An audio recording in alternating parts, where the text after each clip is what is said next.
ओम नमः शिवाय। हर हर महादेव। भक्तजनों, आप सभी को सावन सोमवार की हार्दिक शुभकामनाएं। आज हम श्रवण करेंगे सोमवार व्रत कथा। तो प्रेम से बोलेंगे देवों के देव महादेव की जय। एक समय श्री महादेव जी पार्वती जी के साथ भ्रमण करते हुए मृत्युलोक में अमरावती नगरी में आए।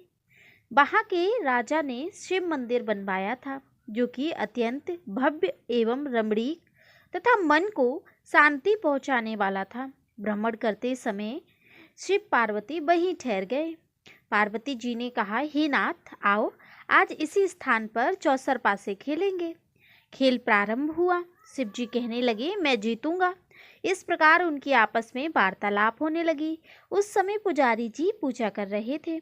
पार्वती जी ने पुजारी जी से पूछा, बताइए जीत किसकी होगी। पुजारी बोला, इस खेल में महादेव जी के समान कोई दूसरा पारंगत नहीं हो सकता, इसलिए महादेव जी यह बाजी जीतेंगे। परंतु उल्टा हुआ, जीत पार्वती जी की हुई। अतः पार्वती जी ने पुजारी को कोढ़ी होने का श्राप दे दिया कि तूने मिथ्या भाषण किया है। अब तो पुजारी कोढ़ी हो गया। शिव जी पार्वती जी दोनों वापस चले गए। कुछ समय पश्चात अप्सराएं पूजा करने आई। अप्सराओं ने पुजारी के उसके कोढ़ी होने का कारण पूछा। पुजारी ने सब बातें बता दी। अप्सराएं कहने लगी, पुजारी जी आप 16 सोमवार व्रत करें तो शिव जी प्रसन्न होकर आपका संकट दूर करेंगे। पुजारी जी ने अप्सराओं से व्रत की विधि पूछी। अप्सराओं ने व्रत करने और व्रत के उद्यापन करने की संपूर्ण विधि बता दी। पुजारी ने विधि पूर्वक श्रद्धा भाव से व्रत प्रारंभ किया और अंत में व्रत का उद्यापन भी किया। व्रत के प्रभाव से पुजारी जी रोग मुक्त हो गए। कुछ दिनों बाद शंकर पार्वती जी पुनः उस मंदिर में आए तो पुजारी जी को रोग मुक्त देखकर पार्वती जी ने पूछा, मेरे दिए हुए श्राप से मुक्ति पाने का तुमने कौन सा उपाय किया। पुजारी जी कहने लगे, हे माता, अप्सराओं द्वारा बताए गए 16 सोमवार को मैंने व्रत किया, जिससे मेरे सभी कष्ट दूर हुए। पार्वती जी ने भी 16 सोमवार का व्रत किया, जिससे उनसे रूठे हुए कार्तिकेय जी भी अपनी माता से प्रसन्न होकर आज्ञाकारी हुए। कार्तिकेय जी ने पूछा, हे माता, क्या कारण है कि मेरा मन सदा आपके चरणों में लगा रहता है। पार्वती जी ने कार्तिकेय को 16 सोमवार के व्रत का महात्म्य तथा विधि बताई। तब कार्तिकेय जी ने भी इस व्रत को किया तो उनका बिछड़ा हुआ मित्र मिल गया। अब मित्र ने भी इस व्रत को अपने विवाह होने की इच्छा से किया। फलता वह विदेश गया। वहां के राजा की कन्या का स्वयंवर हो गया और राजा ने प्रण किया था कि हथनी जिस व्यक्ति के गले में वरमाला डाल देगी उसी के साथ राजकुमारी का विवाह कराऊंगा। यह ब्राह्मण मित्र भी स्वयंवर देखने की इच्छा से वहां एक ओर जाकर बैठ गया। हथनी ने इसी ब्राह्मण के गले में माला पहनाई तो राजा ने बड़ी धूमधाम से अपनी राजकुमारी का विवाह किया, उसके साथ कर दिया तथा सुखपूर्वक रहने लगे। एक दिन राजकन्या ने पूछा, हे नाथ, आपको कौन सा पुण्य किया जिसने हथनी ने आपके गले में वरमाला पहनाई।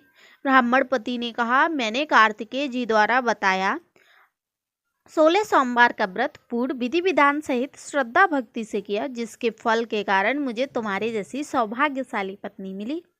अब तो राजकन्या ने भी सत्य पुत्र प्राप्ति के लिए व्रत किया और सर्वगुण संपन्न पुत्र प्राप्त हुआ। बड़े होकर पुत्र ने भी राज्य प्राप्ति की कामना से 16 सोमवार का व्रत किया। राजा के देवलोक होने पर इसी ब्राह्मण कुमार को राजगद्दी मिली, फिर भी वह इस व्रत को करता रहा। एक दिन उसने अपनी पत्नी से पूजा सामग्री शिवालय ले चलने को कहा, परंतु उसने पूजा सामग्री अपनी दासियों द्वारा भिजवा दी। जब राजा ने पूजन समाप्त किया तो आकाशवाणी हुई कि हे राजा, तुम इस पत्नी को त्याग दो, नहीं तो राजपाट से हाथ धोना पड़ेगा। प्रभु की आज्ञा मानकर उसने अपनी पत्नी को महल से निकाल दिया। तब वह अपने भाग्य को कोसती हुई एक बुढ़िया के पास गई और अपना दुखड़ा सुनाया। तब बुढ़िया को बताया, मैं पूजन सामग्री राजा के कहे अनुसार शिवालय में नहीं ले गई, राजा ने मुझे निकाल दिया। बुढ़िया ने कहा, मुझे मेरा काम करना पड़ेगा उसने स्वीकार कर लिया। तब बुढ़िया ने सूत की गठरी उसके सिर पर रखी और बाजार भेज दिया।